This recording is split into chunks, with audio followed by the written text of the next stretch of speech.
नंगौ दिनैहाय देबोरगाव समस्तिनि थाखाय खोब रंजाथाव बाथ्रा।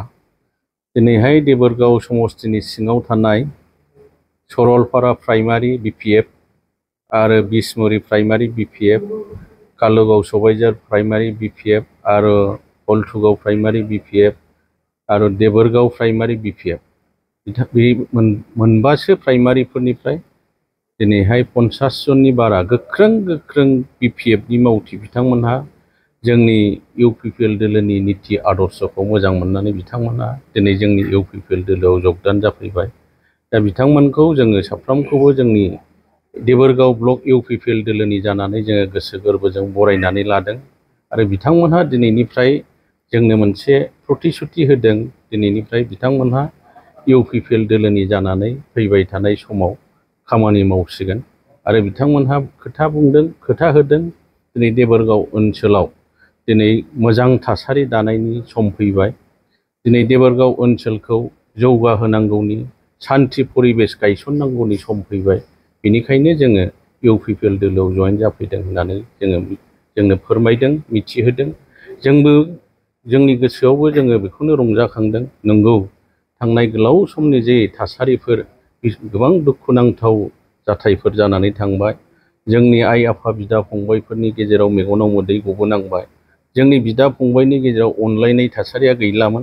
दिनैहाय बेखायनो जोंबो मोनसे रंजानाय गोसो लानानै जोंबो थांखि लादों। नंगौ, बिथांमोननि सहाय हेफाजाब लानानै जोंबो देबोरगाव समस्तिखौ जोङो शान्ति परिबेश गायसनगोन आरो जोङो देबोरगाव ओनसोलाव जौगाखांनायनि खामानि मावगोन। दा बेखायनो जोङो बिथांमोनहा फोथायदों, बिथांमोनहा बुंदों दिनै देबोरगाव समस्तियाव सासे एमसिएलए दं, हाग्रामा महिलारि, आगोलनि बारग'स चिफ। नाथाय बिथाङा एमसिएलए जानानैबो दिनै गावनि दोलोनि गांनाय उखैनाय, गावनि दोलोनि कर्मिफोरनि मावथिफोरनि गांनाय उखैनायखौ बिथाङा नोजोर होआखै। समस्तिनि खामानि मावनांगौनि थाखाय बिथांमोना नोजोर होआखै। बिनि थाखायनो बिथांनि मावथि बिथांमोनहा गाज्रि मोननानै, दुखु मोननानै दिनै इउपिपिएल दोलोआव जयेन जाफैदों होनना बिथांमोना फोरमायदों।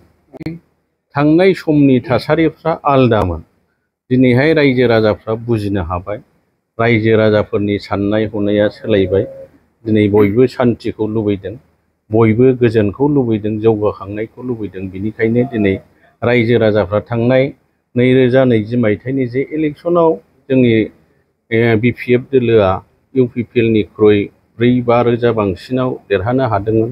नाथाय दाखालि थांनाय एमपि इलेक्सनाव बिथांमोना जोंनिफ्राय खुनुरुखुमै बिथांमोनहा एमसिएलए गोनां, थाखा फैसा गोनां दं।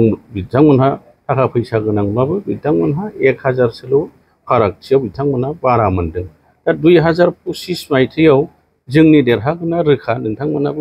नोंथांमोना मिडियानि गेजेरजों नोंथांमोना नुगासिनो, नोंथांमोनानो मिडियानि मानसि, नोंथांमोना हमनो हागोन। रायजो राजाया नुगासिनो दङ।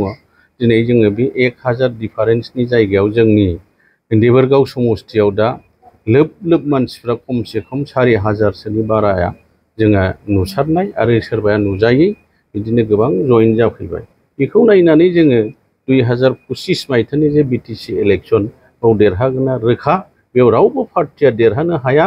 दिनै इउपिपिएल दोलोनि अनगायै जेखि पार्टि फैया मानो बेयाव रावबो गसंथानो हाया, देरहानो हाया। दिनै इउपिपिएल दोलोआनो देबोरगाव समस्तियाव गोबांथार भट लानानै देरहासार जागोना रोखा जाबाय। मोनसे फोसावथाय नोंथांमोननि थाखाय मोनसे गोजोनथाव खौरां लानानै फैदों। चिरां जिल्लानि सिङाव थानाय काजलगावनि सिफुं हटेलखौ गुवाहाटी नोगोरनि साखाथियाव थानाय सानसारियाव गोदानै मोनसे सिफुं हटेल ब्रान्च खुलिनाया नोंथांमोननि थाखाय गोजोनथाव खौरां लानानै फैदों। नोंथाङाबो जुदि गुवाहाटीयाव थायोब्ला एबा गुवाहाटी नोगोराव दावबायहैनाय समाव बर'नि दोरोङारि ओंख्रिखौ जानो लुबैयोब्ला गुवाहाटी नोगोरनि साखाथियाव थानाय सानसारियाव गोदानै बेखेवनाय सिफुं हटेलाव थांनानै जाहैनो हागोन। बे सिफुं हटेलाव नोंथाङा बाङाय बेसेनावनो बर'नि गोबां गुबुन दोरोङारि जाग्रा ओंख्रिफोरखौ मोननो हागोन। अनला दाउ, सबाय दाउ, अमाजों नारजि, मैथा अमा, ना बाथोन, थारुन ना, थारुन अमा आरो गोबां बायदि बर'नि ओंख्रिखौ बे बर'नि सिफुं हटेलाव मोननाय जायो।